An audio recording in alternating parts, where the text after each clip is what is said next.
अस्सलाम वालेकुम वरहमतुल्लाहि वबरकातुहू। आज का जो हमारा सेशन है वो है जर्नल लेजर यानी अकाउंट्स के रिलेटेड। जो हमारा मेन आज का मकसद है वो ये है कि हमारे सॉफ्टवेयर शार्प ईआरपी में जर्नल लेजर का मॉड्यूल कैसे काम करता है और उस मॉड्यूल को रन करने के लिए जो मास्टर डेटा है जिसे हम सेटअप डेटा कहते हैं वो कैसे कॉन्फ़िगर होता है। तो सबसे पहले हम शार्प के अंदर अकाउंट्स के अंदर जो सेटअप डेटा है उसकी कॉन्फ़िगरेशन या उसकी डेफिनेशन भी आप उसे कह सकते हैं, वो हम आपको बताएंगे कि वो कैसे ओपन होता है। तो सबसे पहले हम आएंगे हमारे अकाउंट्स मॉड्यूल के मेन्यू में, जीएल के मेन्यू में, और सबसे ऊपर टॉप पे हमारे पास आ रहा है सेटअप का मेन्यू, ठीक है। और सेटअप के मेन्यू में चार्ट ऑफ अकाउंट बेसिकली हमारे पास एक मेन्यू है जिसके अंदर हमारे पास बेसिकली चार जो मेन्यूज हैं, सब detail account, chart of account, group entry और ग्रुप डिटेल रिलेशन। इसके बारे में आपको बताएंगे कि शार्प में हमारे पास सबसे पहले चार्ट ऑफ अकाउंट कैसे डिफाइन होता है, ग्रुप एंट्री क्या होती है, ग्रुप डिटेल रिलेशन क्या होता है, सब डिटेल अकाउंट क्या होता है। तो शुरू करते हैं सबसे पहले चार्ट ऑफ अकाउंट।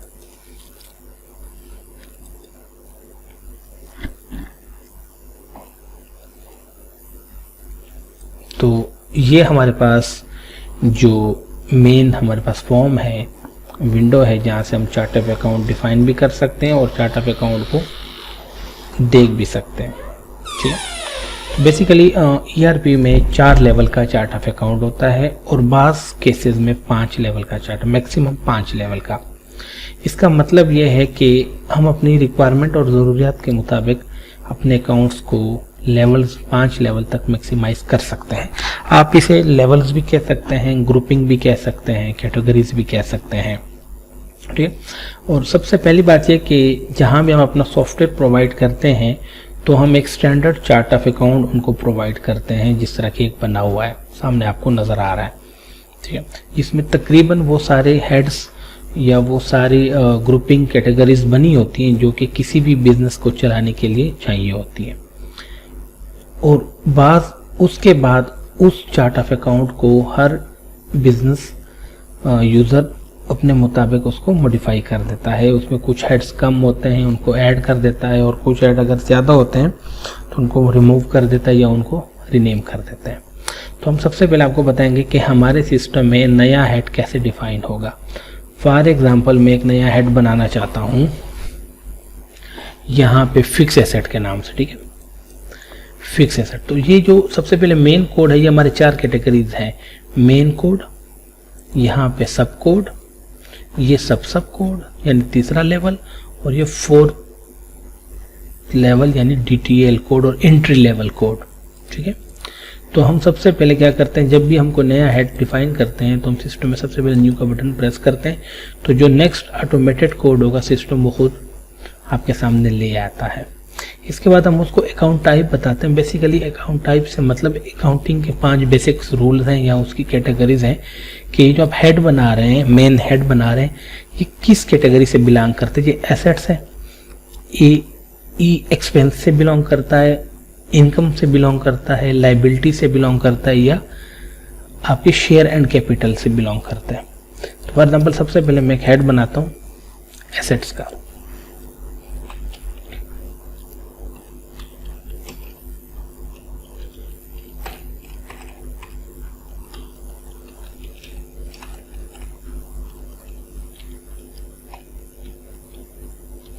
ठीक है, और मैंने उसको एक हेड मार्क कर दिया एक, ये फिक्स एसेट का हेड है और इसकी टाइप है एसेट, ठीक है। ये मैंने सेव कर दिया। उसके बाद नया हेड बनाने के लिए मैं न्यू करूंगा तो नया कोड आ जाएगा। अब मैंने इसकी सब कैटेगरी बनानी है तो मैं मेन कोड को यहां से भी सेलेक्ट कर सकता हूं, तो फिक्स एसेट आ गया, या फिर मैं उसको यहां से सर्च कर सकता हूं कि मैंने फिक्स एसेट जो अभी बनाया है वो, और उसके अंदर मैंने एक नया लेवल बनाना है फिक्स एसेट के अंदर, यह कोड ऑटोमेटिकली सिलेक्ट होता है। जिस तरह के फिक्स एसेट के अंदर हमारे पास एक कैटेगरी होती है फर्नीचर एंड फिक्सचर या व्हीकल्स के नाम से,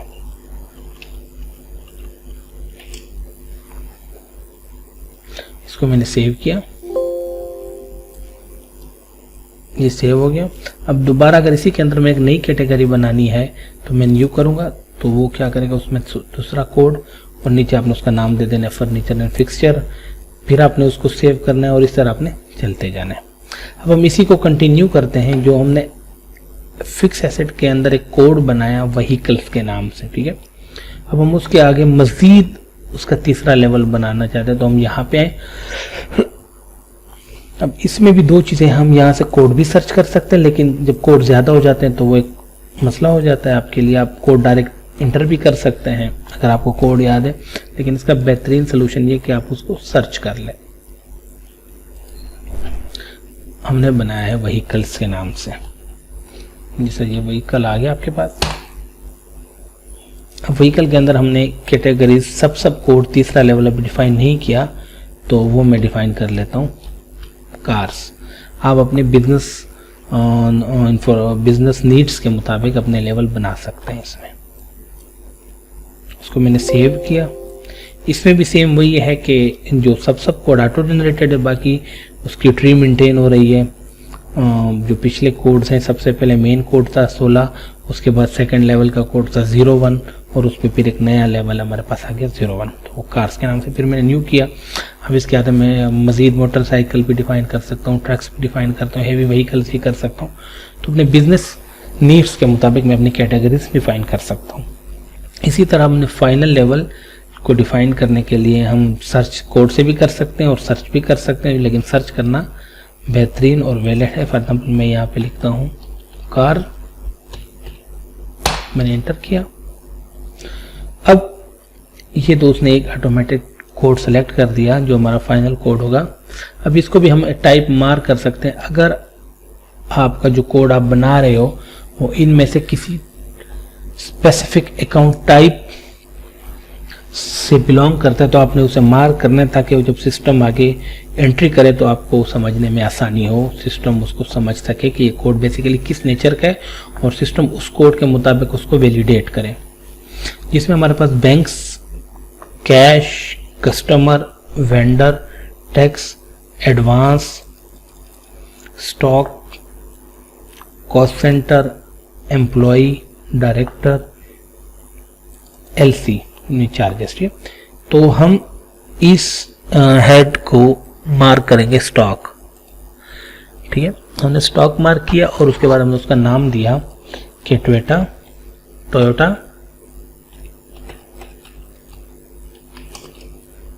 1.5 या टोयोटा यारिस 1.5 यारिस, ठीक है। और हमने इसको सेव कर दिया।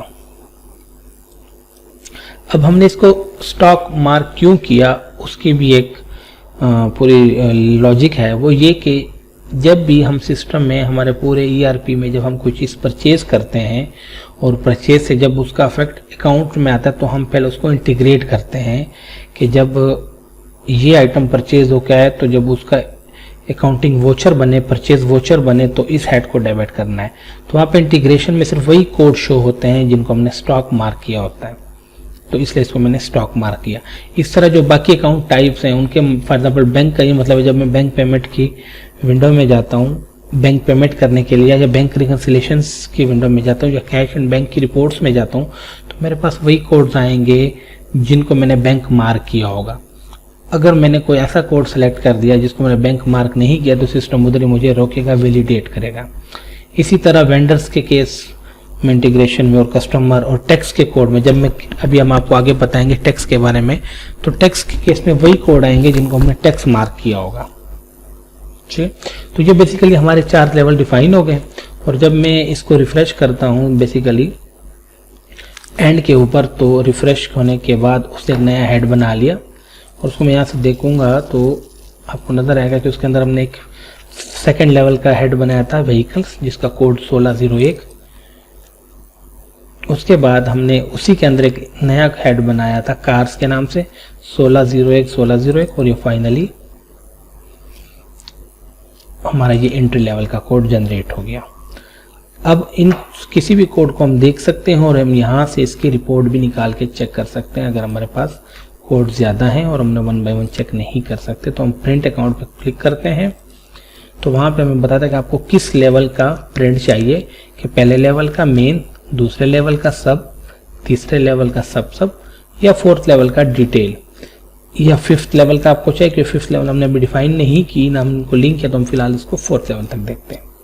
तो आपने वो लेवल सेलेक्ट किया और आपने प्रिंट पे क्लिक कर दिया।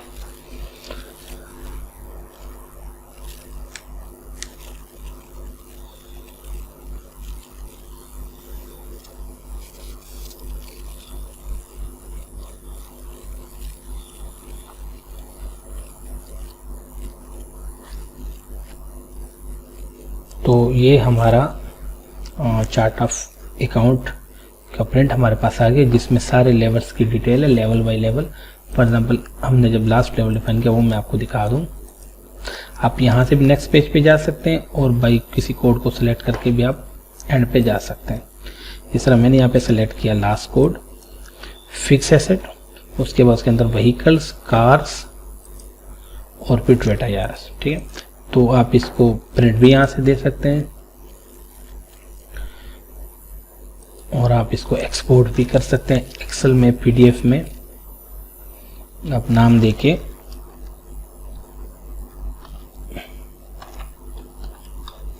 और यहाँ से आप उसे बता सकते हैं कि एक्सेल में आपने एक्सपोर्ट करना है या पीडीएफ में आपने उसको करना है या किसी और फॉर्मेट में करना है।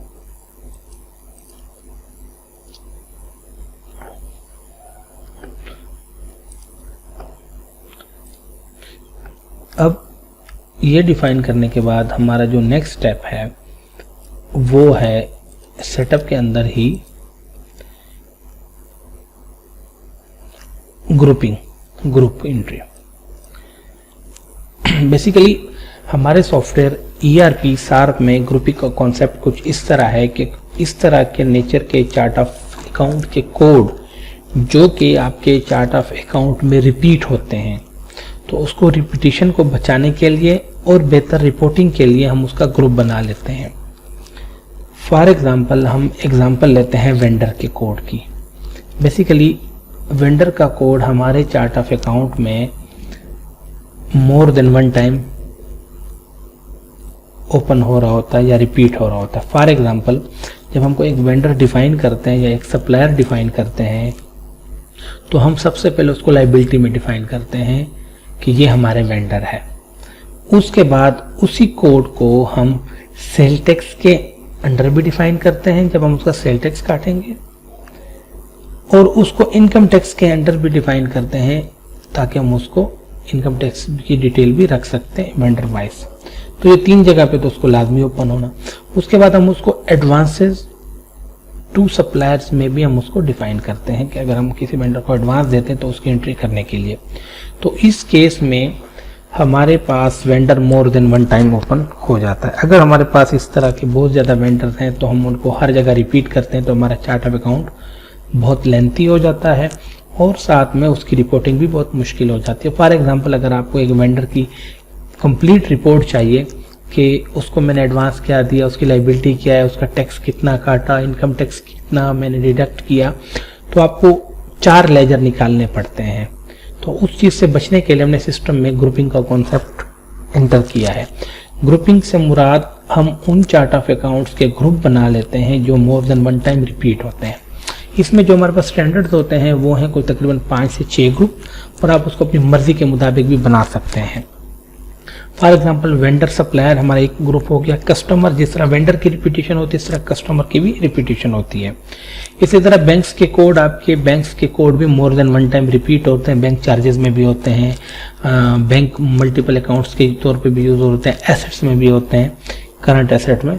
इसी तरह कैश के कोड, एम्प्लॉइज का भी यही सिनेरियो है कि एडवांसेस में भी होते हैं, सेल्स में भी होते हैं, इंटरेस्ट अकाउंट्स में भी होते हैं।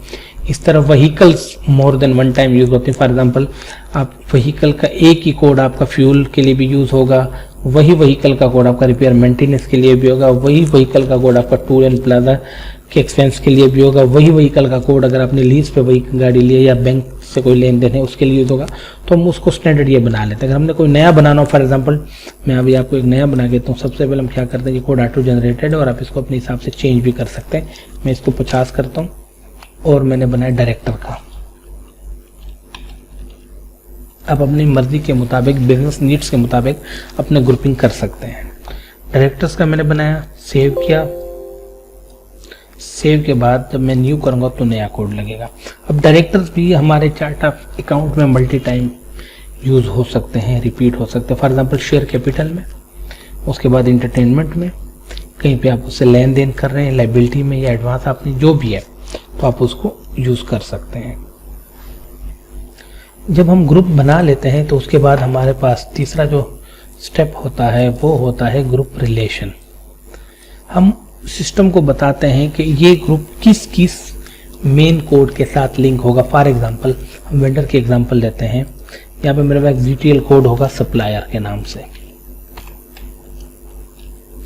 स्टोर सप्लायर लोकल, ठीक है। मैंने उसको एंटर किया और उसके साथ मैंने वेंडर को चेक लगा के कहा कि ये वेंडर के साथ इसने लिंक होना है। इसी तरह मैंने एक नया code advances to local supplier उसको एंटर किया और वेंडर को उसके साथ भी लिंक कर दिया। इसी तरह मैं डायरेक्टर्स का कोई code, for example issue supplier capital एक कोड है, मैं डायरेक्टर वाइज एंटर करना चाहता हूं, तो मैंने क्या किया, डायरेक्टर से उसको लिंक किया और उसको सेव कर दिया। इसी तरह जो जो कोड जहां जहां हमने लिंक करने होंगे अपने ग्रुप के साथ, तो वो क्या होंगे, हमारे ग्रुप रिलेशन के फॉर्म से लिंक होंगे। अब जहां पे 4th लेवल के बाद हमने ग्रुप लिंक किया है तो वो एंट्री 5वें लेवल पे होगी, और जहां पे लिंकेज नहीं है तो वो एंट्री 4th लेवल पे होगी, जो हमने पहले कोड बनाया था ट्वेटा यार्स के नाम से। इस लिंकिंग के बाद हम आते हैं सब डिटेल अकाउंट।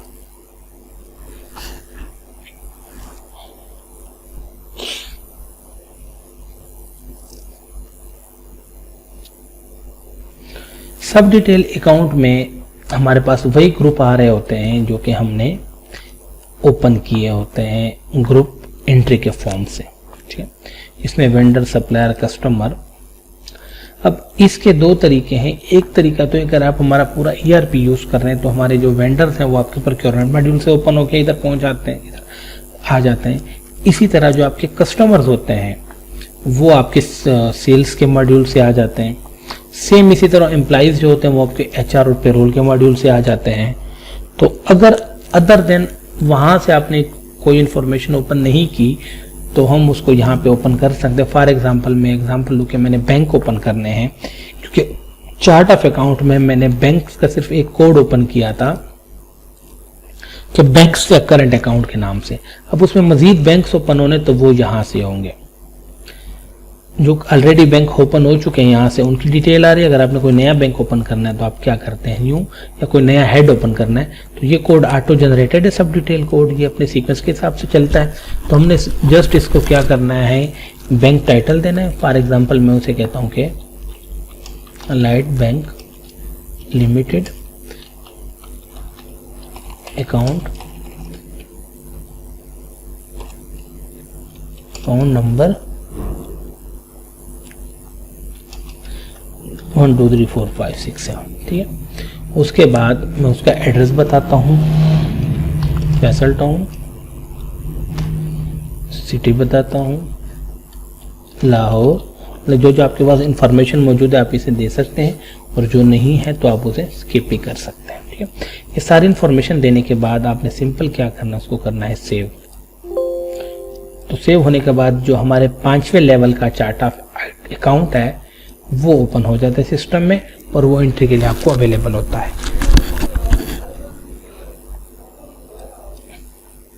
अब जब हमने ये 4 लेवल कंप्लीट कर लिए तो उसके बाद एक हमारे पास एक और सेटअप का फॉर्म है, चार्ट ऑफ अकाउंट एसोसिएशन।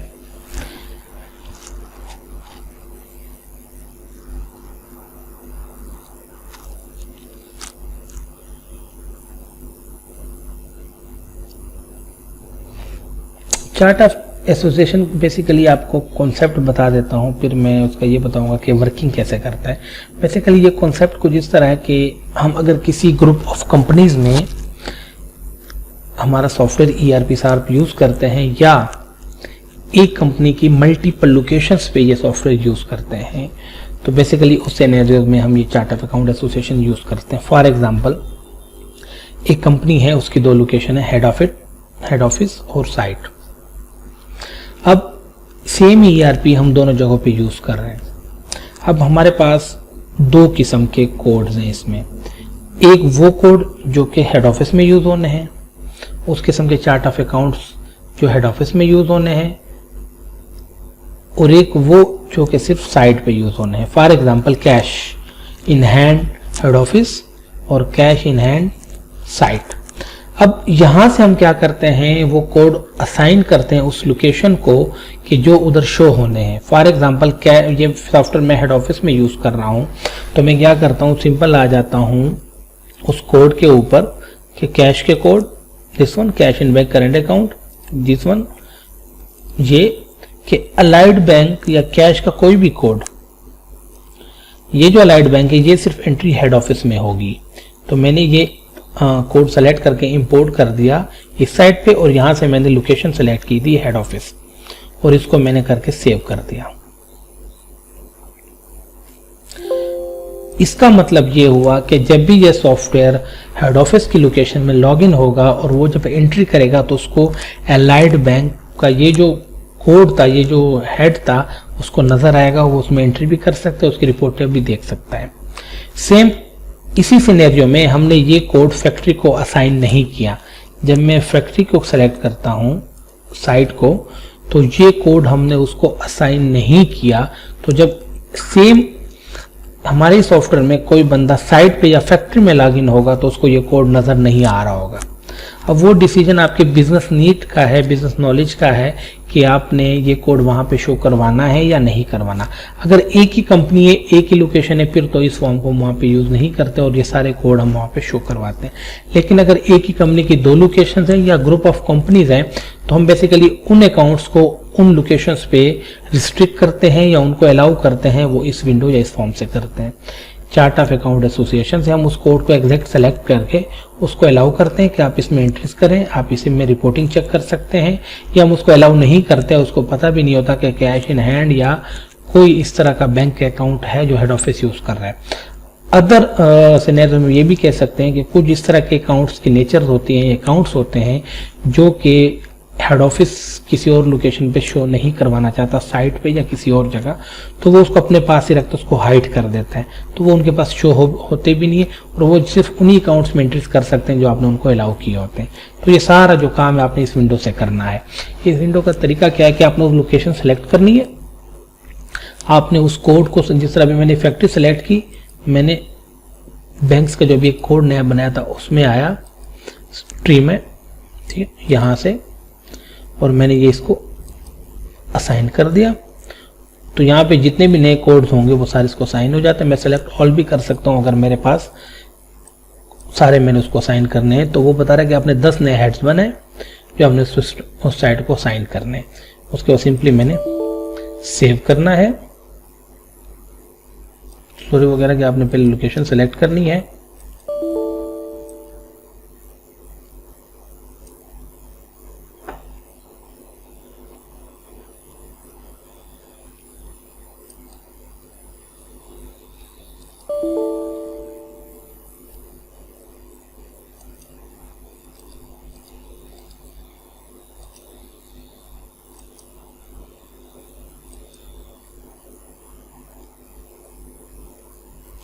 तो पहले मैंने लोकेशन का डेटा गेट किया यहाँ से, फिर मैंने उन्हें सेलेक्ट किया और अब उनको असाइन किया।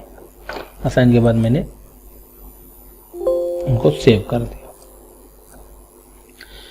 अब फॉर एग्जांपल अगर कोई कोड मैंने असाइन भी कर दिया है, अब मैंने उसको बाद में उस लोकेशन से रिमूव करना है, तो उसका सिंपल तरीका या तो आप उस कोड को यहाँ से सेलेक्ट करें और जस्ट उसको आप यहाँ से रिमूव करेंगे तो वो यहाँ पे दोबारा शो हो जाएगा। रेड होने का मकसद ये कि कोड है डिटेल लेवल का, एंट्री लेवल का, लेकिन ये उस लोकेशन को असाइन नहीं है। एक तो ये तरीका है। दूसरा, अगर वो कोड आपको मिल नहीं रहा तो आप उसको यहाँ से सर्च भी कर सकते हैं। यहाँ से आपने उसको सर्च कर दिया, इंटर मारा तो वो ये कोड सेलेक्ट हो गया, ये वाला हाईलाइटेड आ गया, आपने उसको रिमूव किया तो वो कोड आपका यहाँ पे साइड पे आ गया। जब मैं दोबारा सेव करूँगा तो ये कोड हमारी इस लोकेशन से रिस्ट्रिक्ट हो गए, आउट हो गए और ये अब शो नहीं होंगे वहाँ पे। इसी तरह हम इसका प्रिंट भी ले सकते हैं, प्रिंट प्रीव्यू भी कर सकते हैं इसका, ठीक है। अब सेटअप में हमारा जो फाइनल है वो टेक्स्ट टाइप है।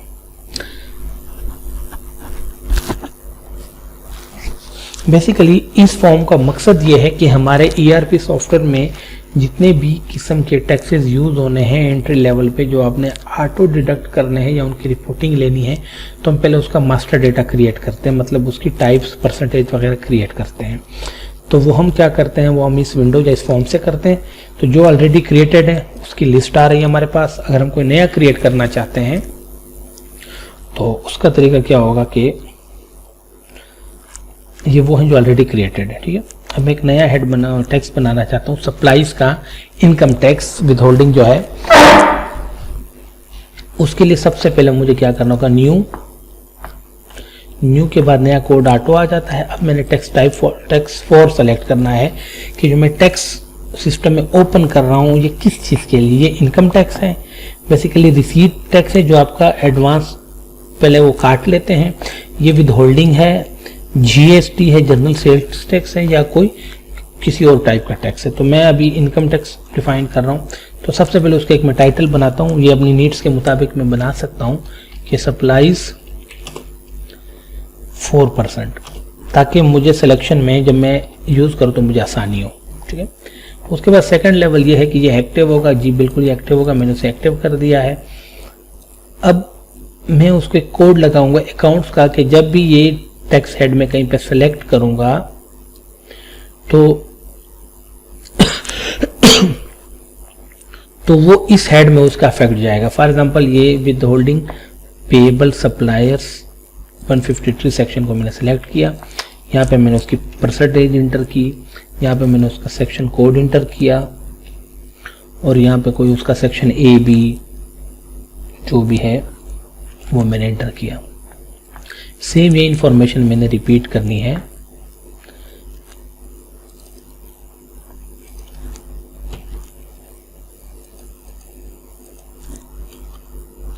और यहाँ पे मैंने कर दिया A और इसको मैंने कर दिया सेव।